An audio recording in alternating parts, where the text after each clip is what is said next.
That's how emotional manipulators operate. They build confidence not on connection, but on your reaction. Every text you sent pleading for clarity, every late night call asking for understanding, every tear you shed, he used that as reassurance. Not that he was doing the right thing, but that he still had a hold on you. But then you did the unexpected. You didn't scream. You didn't plead. You didn't block and unblock or send paragraphs he'd never read. You just stopped. You fell silent. Not because you had nothing to say, but because you realized nothing needed to be said anymore. That's when the panic sets in for him, because in silence, he loses access not just to your voice, but to your energy. Your silence becomes the proof that he can no longer reach you, not emotionally, not mentally, and not spiritually. And that's the difference. You didn't take your silence as a weapon, you took it as a boundary, a statement of power, of healing, of emotional independence. And he feels it, not in a way he can always explain, but in a way he can't escape. Because when someone has always relied on your emotional response to feel significant, your silence exposes how insignificant their control really was. It's no longer about what you lost, it's about what you reclaimed, your peace, your power, your emotional privacy. Silence breaks the patterns that manipulation thrives on. And once you step out of the dance, he's left dancing alone, trying to perform for someone who no longer watches. That's when he realizes he wasn't addicted to you. He was addicted to the access he had to you. And now that access is gone. They say silence is golden, but in dark psychology, silence is magnetic. It draws attention not by force, but by absence. When a man pretends to move on, but still holds emotional attachment, your silence becomes a mirror he can't look away from. It reflects everything he's trying to hide, even from himself. You see, emotional attachment isn't always loud.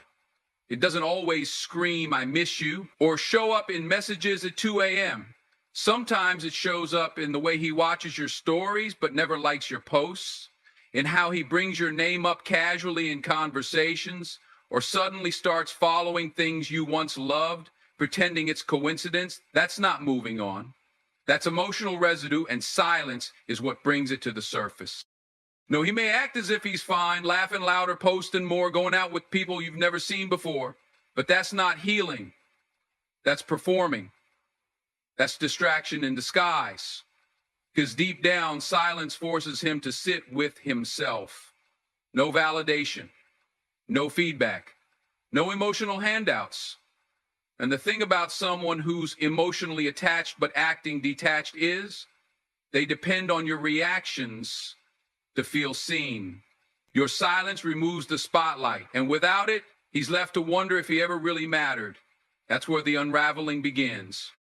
The truth is, when someone is still emotionally tethered to you, your silence becomes deafening. It asks questions louder than your words ever could. Why isn't she reaching out? Has she really let go?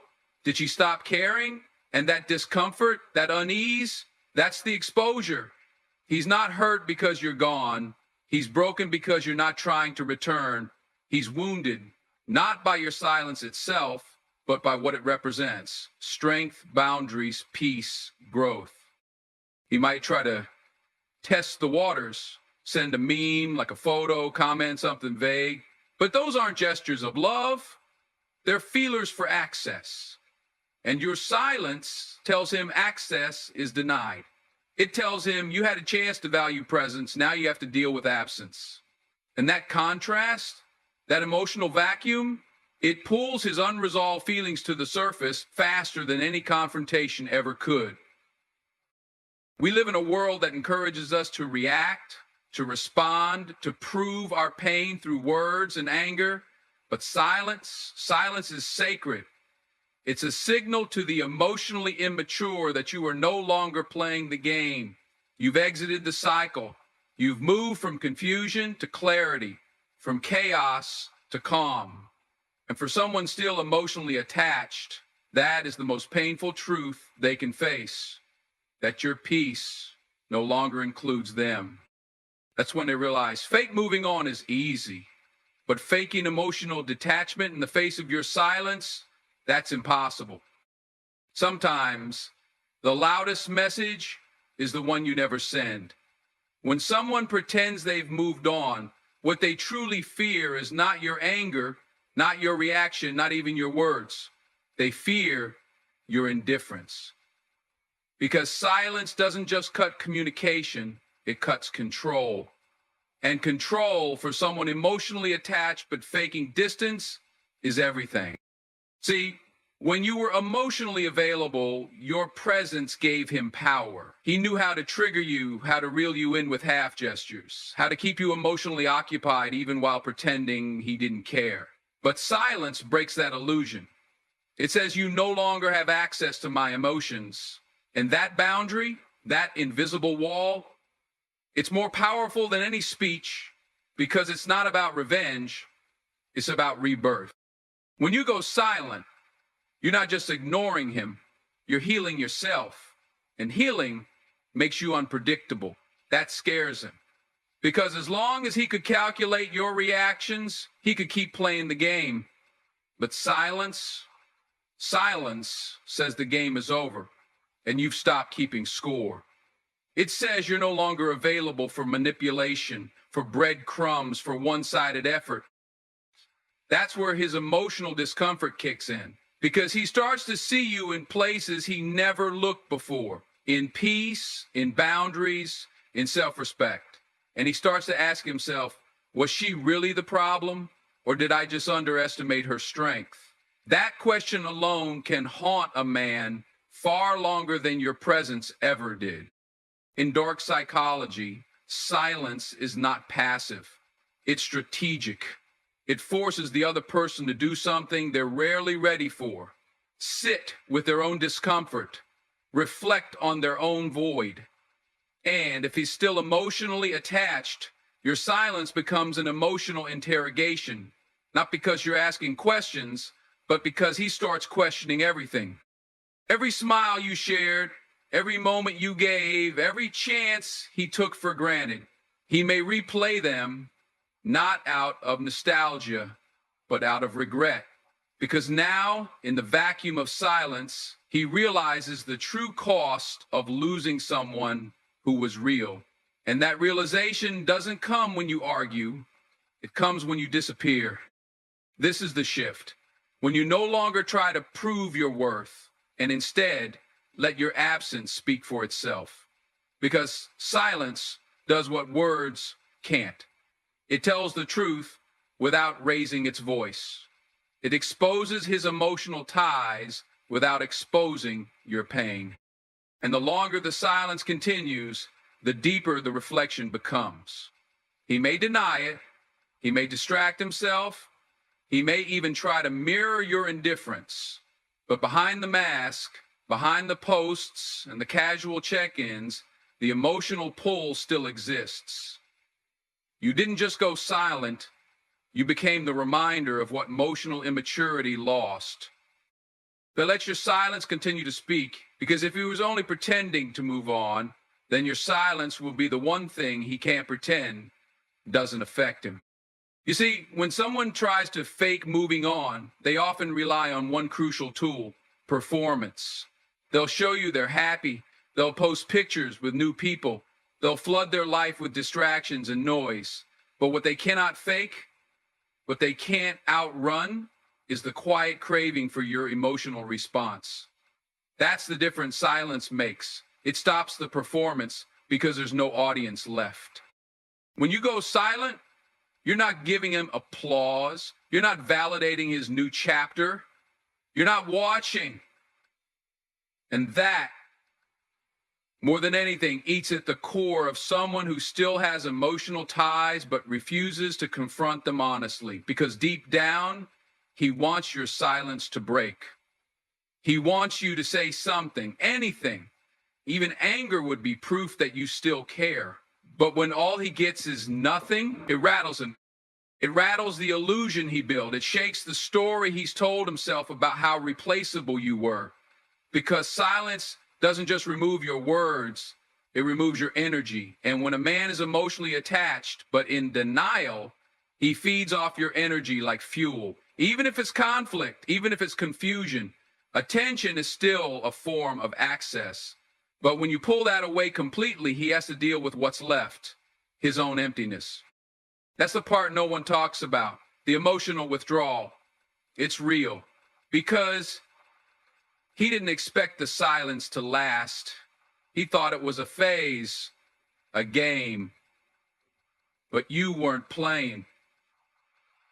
You were healing. You weren't ignoring him. You were finally choosing yourself. In that silence, he begins to notice the absence of something deeper than just conversation. He feels the loss of emotional safety, the presence that used to steady him, the way you made him feel seen, valued, understood. He may not admit it out loud, but his patterns will shift. He'll check your stories. He'll revisit old texts. He'll linger in memories. Why?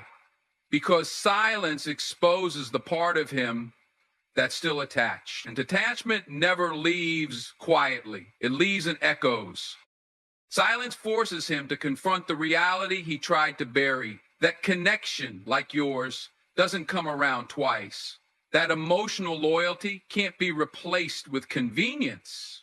And when he realizes he can't feel what he felt with you, no matter how many people he surrounds himself with, that's when the truth hits. Silence didn't just end the conversation. It exposed the lie. Because if he had truly moved on, your silence wouldn't matter. But if it does, if it lingers, if it stings, then that's the evidence of unfinished business, of a bond he underestimated, and he'll replay it in his mind over and over, not because he's obsessed with you, but because he's finally seeing what he failed to value in real time.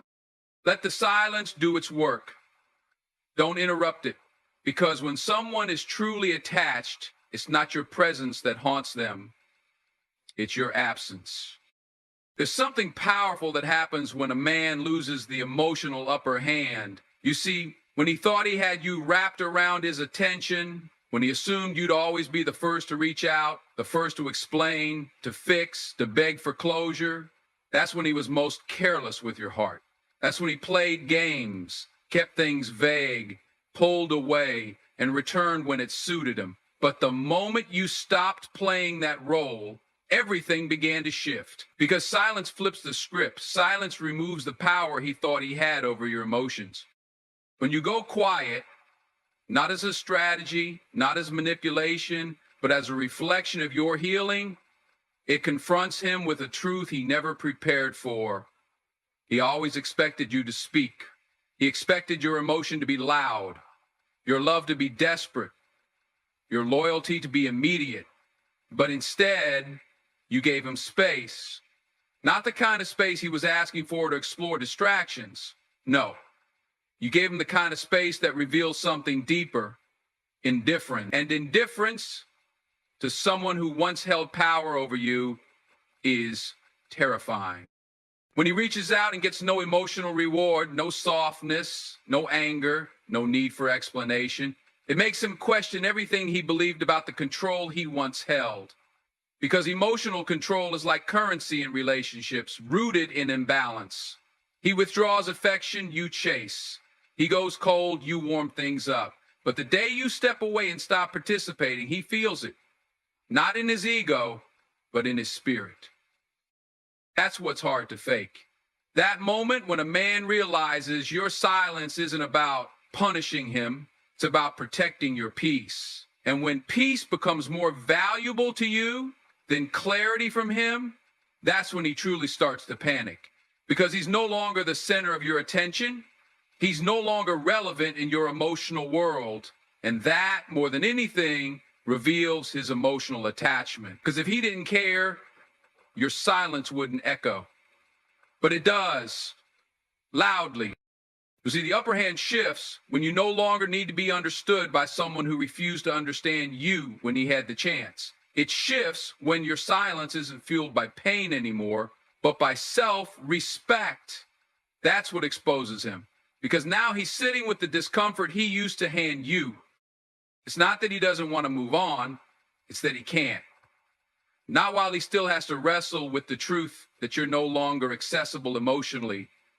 He can scroll past your pictures, pretend he's busy, talk to someone new, but the part of him that used to rely on your emotional vulnerability, that part feels the loss deeply. So, don't mistake his silence-breaking messages for a change of heart. Sometimes it's just the pain of losing power disguised as missing you. And if you fall for it, the cycle starts again. But if you stay grounded in your growth, if you stay rooted in the silence that reflects your strength, then you'll see clearly you never lost him. He lost a version of you that tolerated emotional imbalance. And that's what human Kafi he can't get back.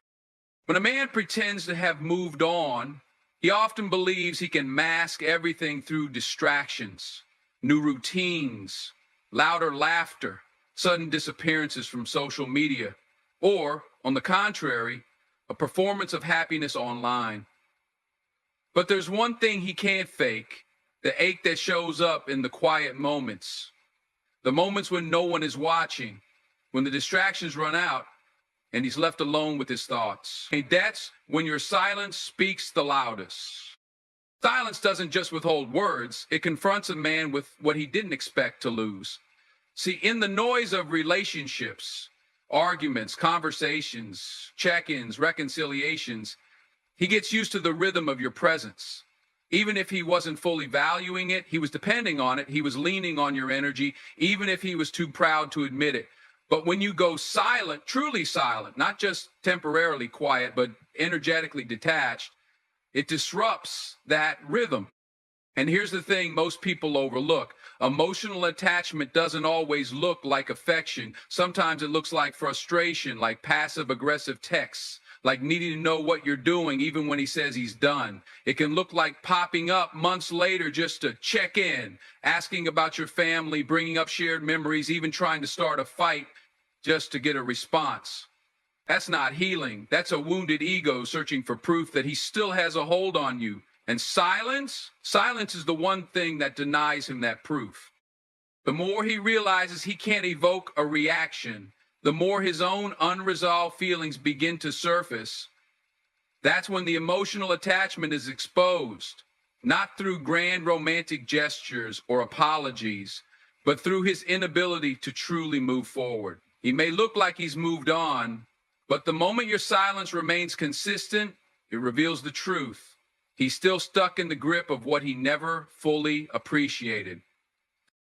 This is why it's so important to remain emotionally anchored, because the second you break your silence to entertain his confusion, you give away the power you reclaimed.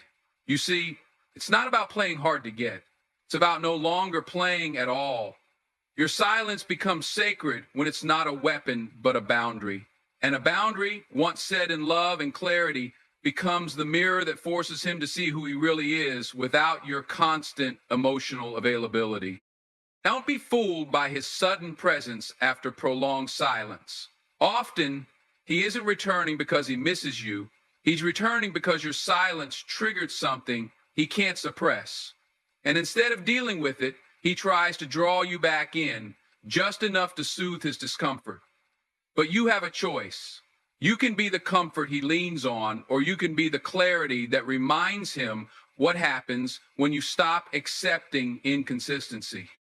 The silence wasn't to hurt him, it was to heal you. And in that healing, the truth came out, not just about him, but about you.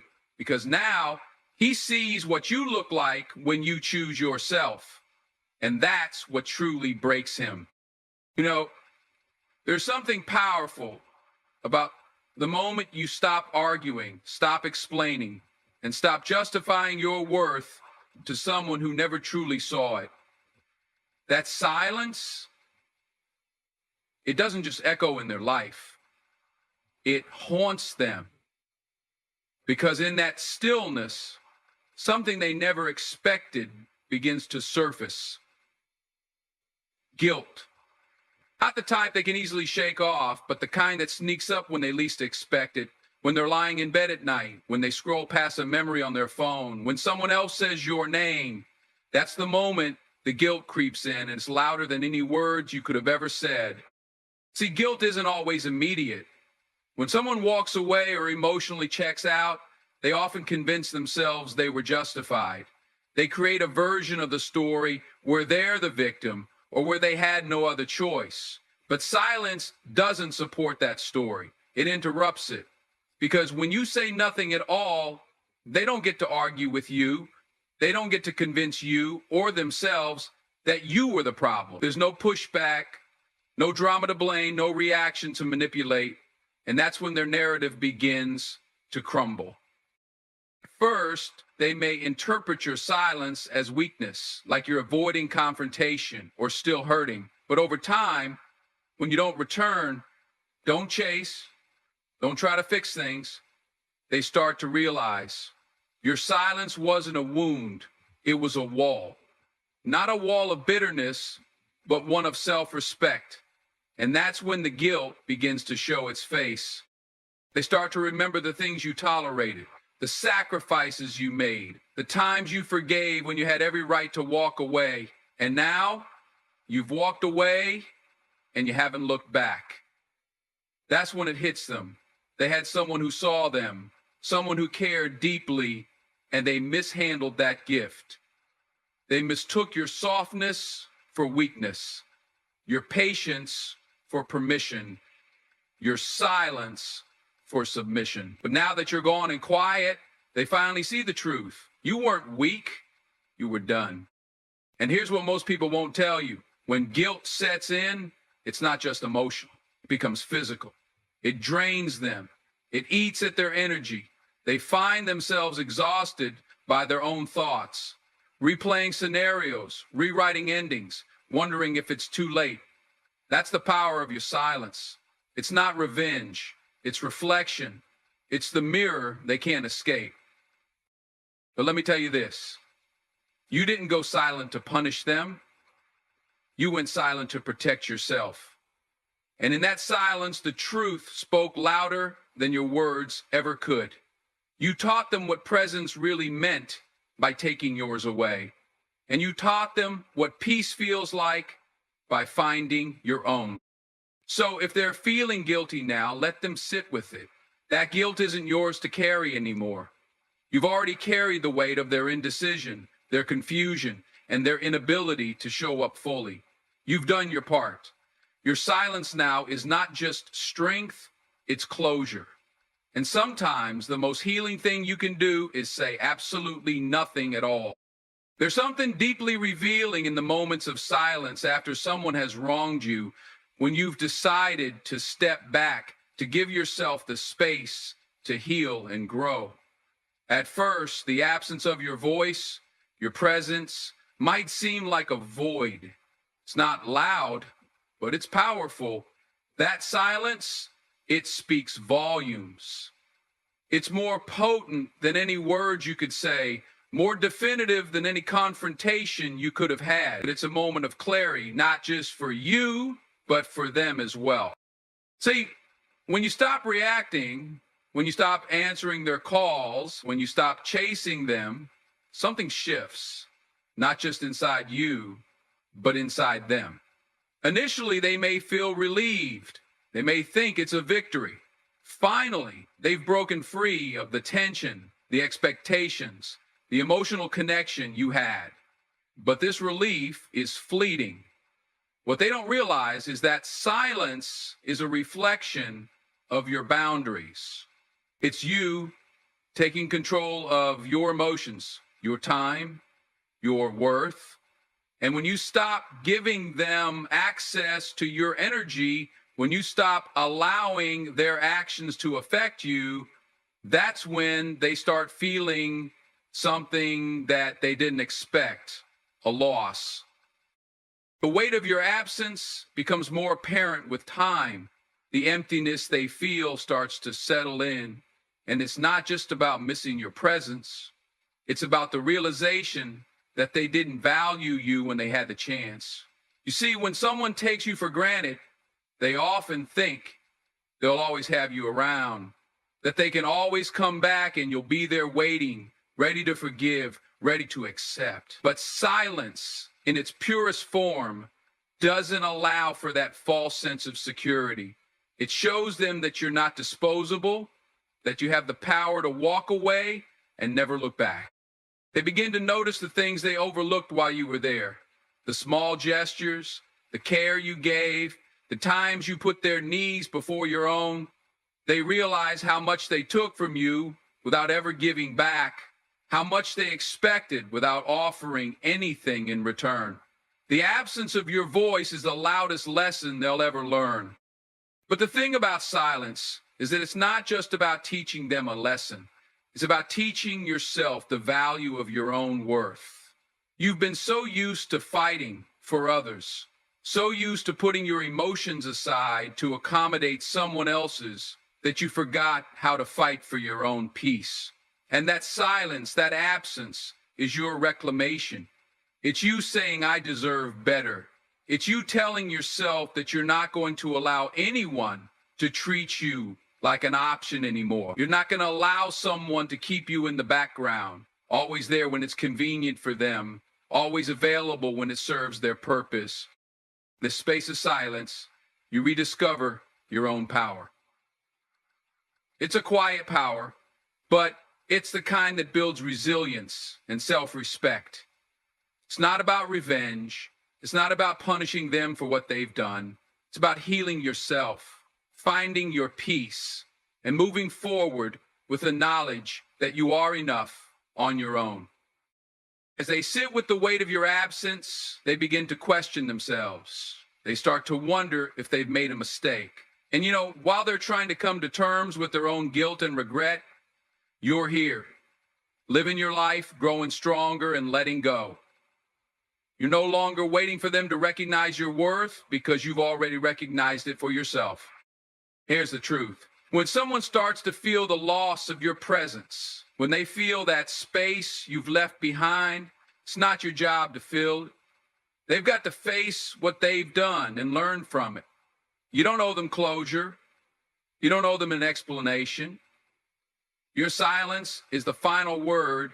It's the closure you need. And it's the only answer you need to give. It's not just about moving on. It's about moving forward with clarity, with dignity, and with a deep understanding that you are worthy of so much more than what they gave you. So when they come back trying to make amends or re-enter your life, don't let the silence fade. Let it speak for you. Don't rush to fill that space with words, with explanations, with excuses. Let them feel the weight of what they lost. Let them understand that you're not a safety net to fall back on when everything else falls apart.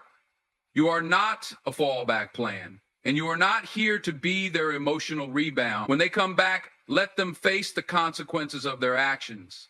And when you choose to let them back in, it should be because they've truly changed, not because they've realized they can't do without you. Silence, when used properly, is not just about distance. It's a statement of self-respect, self-love, and self-worth. And in that silence, everything that needs to be understood will be understood.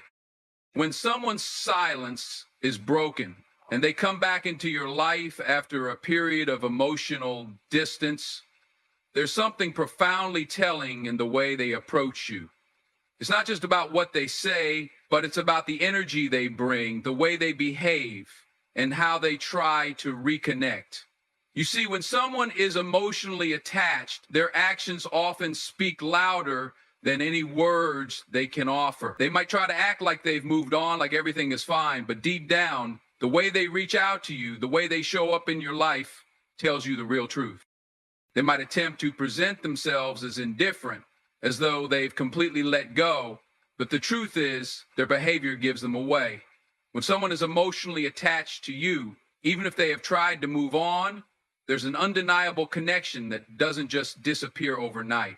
That silence you experienced, it wasn't just about them distancing themselves from you. It was also about them confronting their own emotions, about them grappling with what they really felt, what they had lost.